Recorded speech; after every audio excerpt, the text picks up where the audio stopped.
All right, so I called meeting to order at 6:30, and let me pull up the agenda. I think I can do split screen, but You'll need to modify the agenda to take the presentation off, but. okay. I don't want 4. Why are you doing this for me? Do you need this one? Well, I'm trying to make a split screen. Oh yeah, you have one right now? Yeah, thanks. The amended one. Okay, what do I have to do, Brooke? When you get to the consent agenda, somebody will have to amend it to remove the presentation and move that to February 9th. Oh, okay, number 5. Yeah. Gotcha. Yep. Let me get to consent agenda. Okay. All right. Do we want to do the Pledge of Allegiance, guys? Or are we good not doing that tonight because we're so awkward? We have a flag. No flag. We don't even have No a flag. around. All right. Okay, moving on. All right, consent agenda. Can I get a motion to approve? So moved. Second? All right, who's taking notes, Brooke? This is Becky. I'm trying to take notes, but I'm going to need people to say who's making motions, I think. Yep, I'll repeat it back to you afterwards because sometimes they say it at the same time, which is really hard when people are online. So I'll just pick somebody. So Peter firsted and Chris Stanton seconded that one. Perfect. Thank you. You're welcome. So would you like me to make an amendment? Yeah, discussion. I need to have go ahead, Patty. So I move that we strike tonight's presentation due to weather from tonight to February 9th board meeting. Okay. And any other thoughts? Brooke, is that all we had to do to amend? Okay. All right. All those in favor, please say aye. Aye. Opposed? All right. Going on to public comment. Is there even any public on? I didn't even notice. I don't see any.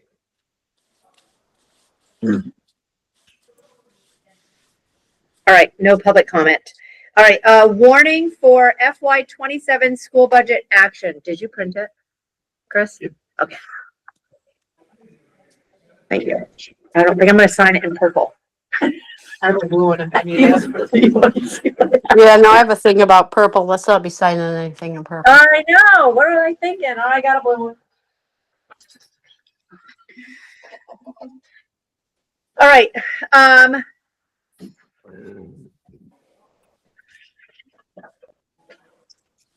Do I read it, Brooke? Should I read it, everybody? I'm happy to read the warning. I think everyone got a copy of it. yeah. I don't know that you need to read it. Okay. You can just approve it. Anybody have any questions about the warning? No.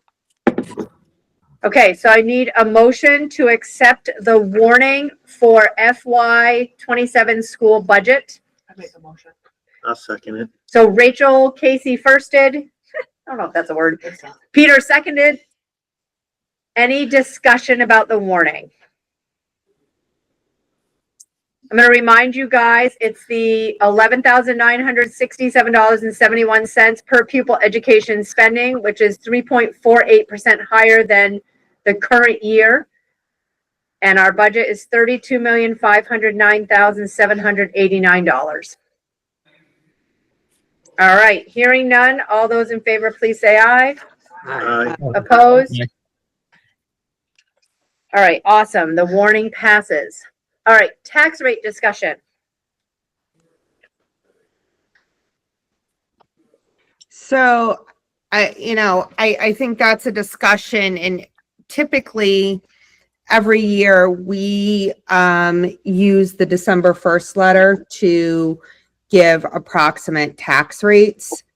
However, some districts, because the governor is saying he's going to buy down the tax rate, are doing kind of two charts, a side by side. And so I don't know what folks would prefer. I kind of think we've always done the December 1st letter and use that yield. So my preference would be to stay with that, but I'm not sure how folks feel. All right. Go ahead, Cheryl. So I do have, if you want to look at it, the December 1 yield, the tax rates, using the December 1 yield. And then I also ran them with, the yield, the possible yield if there was a $75 million buy down on the tax rates. And that was that $75 million was the one that the governor first mentioned early on, I think, in the fall in his address. So the thing is that JFO has not presented a new, what I would say, official education fund outlook to the legislature. Typically, JFO is making presentations pretty regularly at the House Ways and Means Committee, and Julia Richter from JFO will bring to them Ed Fund outlooks that look at the Ed Fund in whole and all the different sources and inputs and outputs on the revenue fund, all the things that impact the Ed Fund besides just school budgets, and will provide a new yield amount for the legislature to consider. So it does look like that education spending is probably going to come in a little bit lower than what was used in the December 1 letter that resulted in the initial yield. There was an Ed Fund outlook prepared for a senator based on a $75 million buy down, but I would say it wasn't like a fully vetted Ed Fund outlook. I think it was done for a very specific purpose and didn't really do a holistic, complete look at what the Ed Fund was looking at. I think there are going to be some policy decisions that need to be made in conjunction with all these things. And that's typically what happens throughout the session. You know, they're doing all these things as they're getting more and more information about what's happening with the Ed Fund. And the governor in his latest address talked about a $105 million buy down on for tax rates. He did that on January 20th. So there's still a lot in flux, and we can look at what happens with the $75 million buy down based on that yield that was in that outlook that was prepared specifically at the request of one legislature and not presented to the House Ways and Means Committee. So I wouldn't say at this point, I don't even know how far I would go in terms of using this as an estimate. I would only show it so that you can see what the potential impact would be if a $75 million buy down resulted in the yield that was part of that presentation. So if you'd like, we can look at it, and it just starts to show you what the impact would be, because I mean, it is significant. Is there anybody that wants to see it? Okay. Oh, sorry.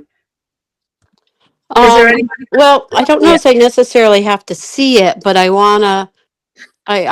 think we need to share something, because we're always hearing that we're not being transparent. And so I think the voters need to know what's possible. Yep. To some extent. We are currently sharing tax rate estimates based on the yield from the December 1st letter. We always I know that. Right. Yep. I know. But I Okay. think things are changing drastically quickly, don't you?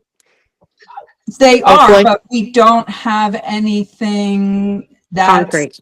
concrete, that's any certainty yet that I would feel comfortable putting out there as a new official estimate, I would say. I mean, Nothing's come out. you could ask me to run tax rates on any yield you felt like, but whether or not that, was in fact where it ended up, who knows until we start getting more information. Well, that's because nothing's been released by any official anything. This Right. is all I know. speculative. I know.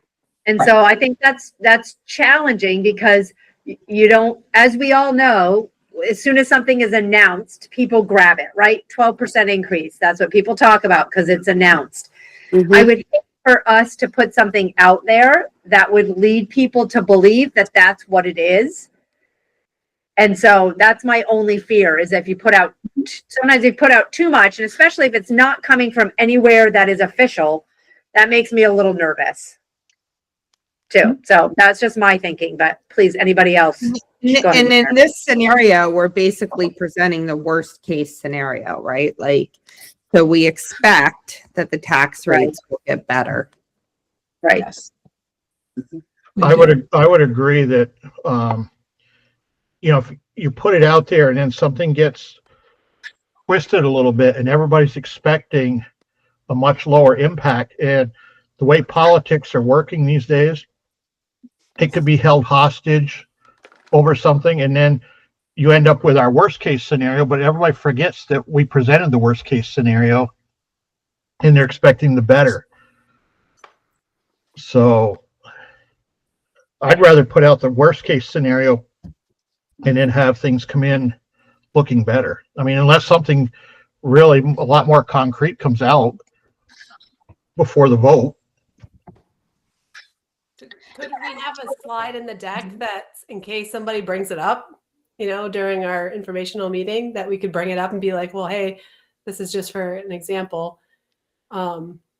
Just so that it could be part of the conversation, because I feel like it may come up as a question from our audience. Mhm. Yep. Yeah, we can do that. Any other thoughts? Yeah, well, I agree with Glenn. I don't see why you'd put something out now. I mean, our warning's going out with what it is.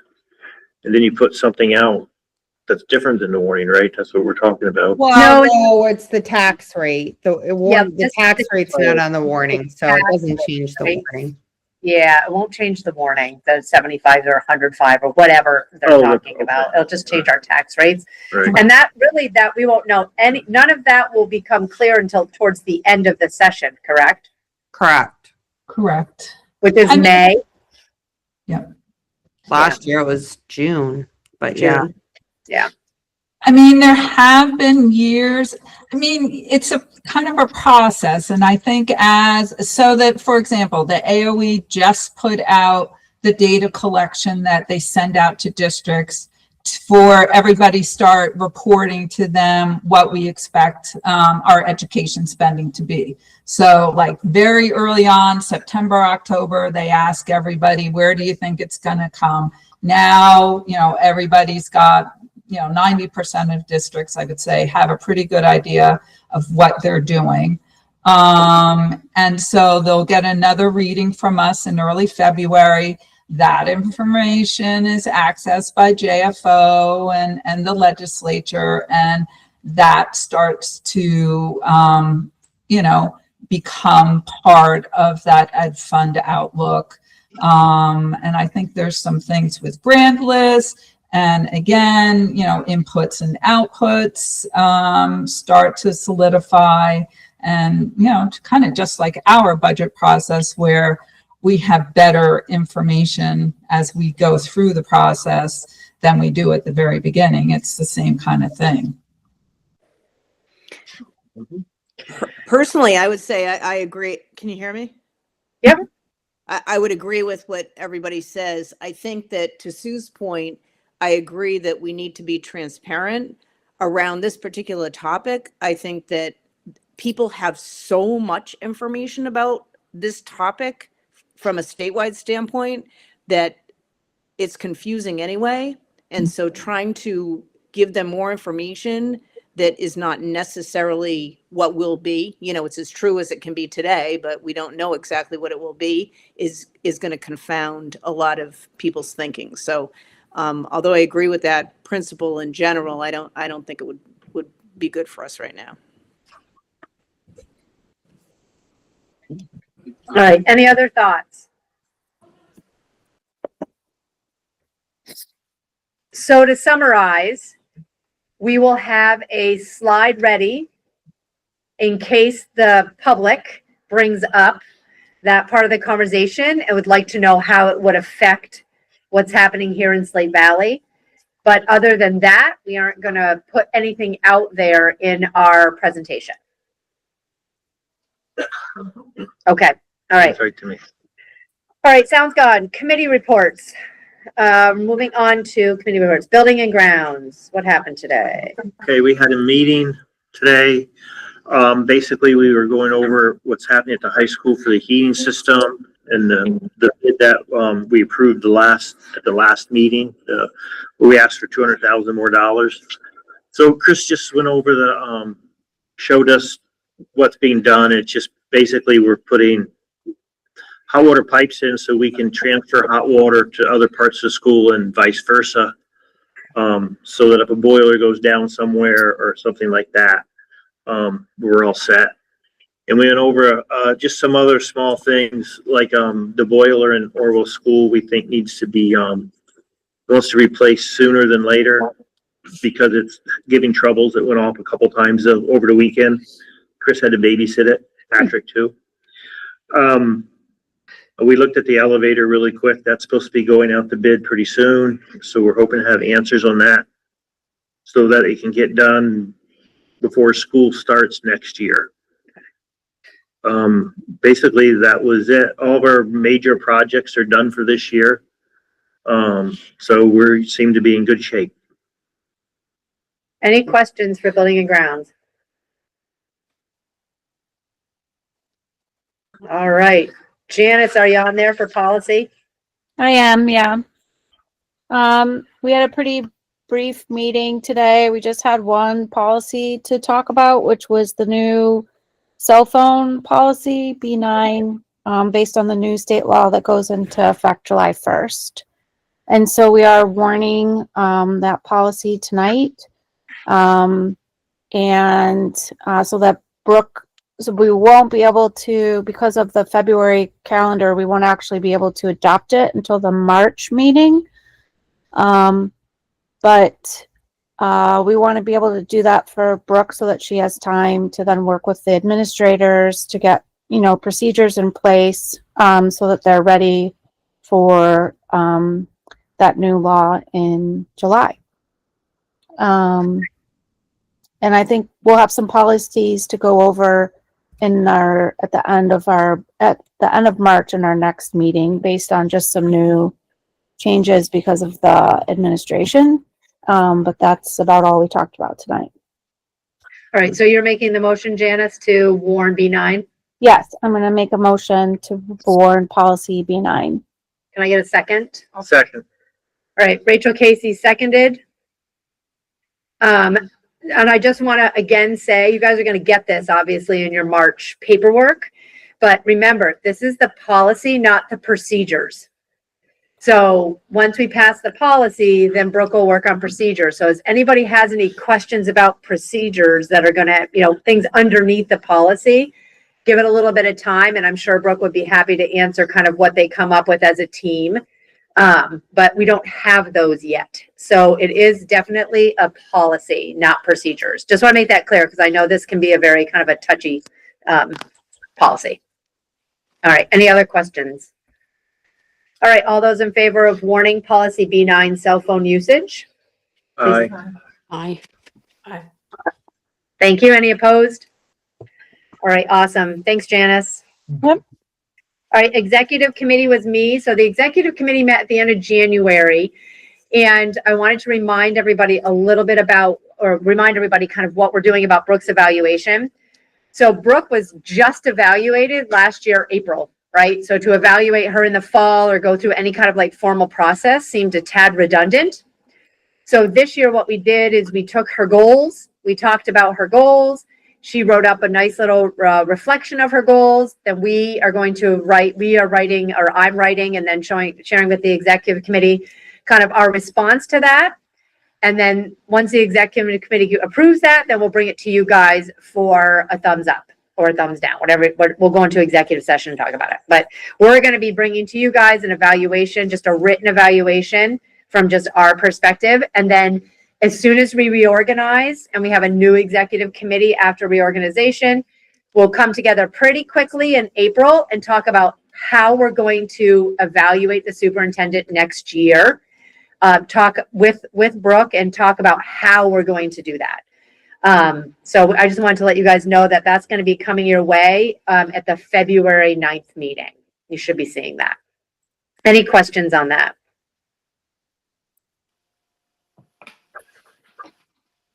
Okay, awesome. All right, second public comment.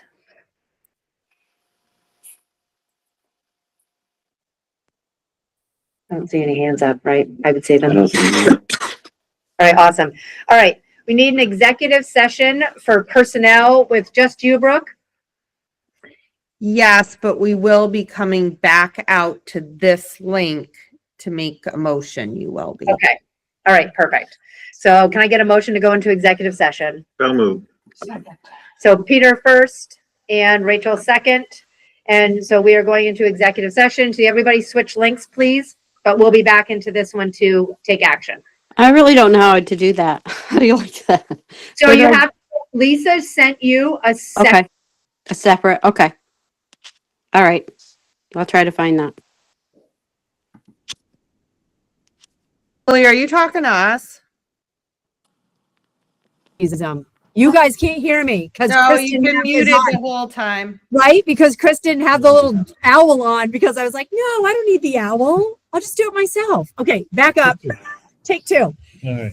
Can you hear? Can you hear now? Yeah. All right, now we're going to make a motion. Make a motion to accept the letter of resignation from Julia Adams, effective January 23rd, 2026. Can I get a second? Second. Okay, Sue Travers, second. So Peter said the motion, Sue seconded. Any discussion? All right, all those in favor, please say aye. Aye. Opposed? All right, the ayes have it. All right, on to agenda building. February 9th, we got superintendent evaluation. We'll have Casey will have his presentation that we didn't do Oh, yeah. tonight. You know, we'll have to talk about, we'll talk a little bit about probably planning for the annual meeting on the 19th. And, I think those are probably the big things. Some other things will come Policies. up. Policies. Policy, not till No, March. we said that this coming meeting, no? No, not till March because we don't have enough time between now and then. I'm going to let everybody know too that Castleton town meeting and our annual meeting are on the same night.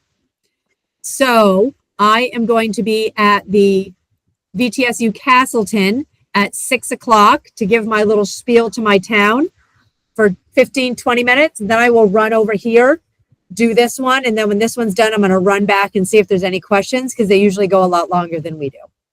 So I'm just going to be forewarned that I'm going to be like flying in at 6:30 because that unfortunately happened and hopefully will not happen next year.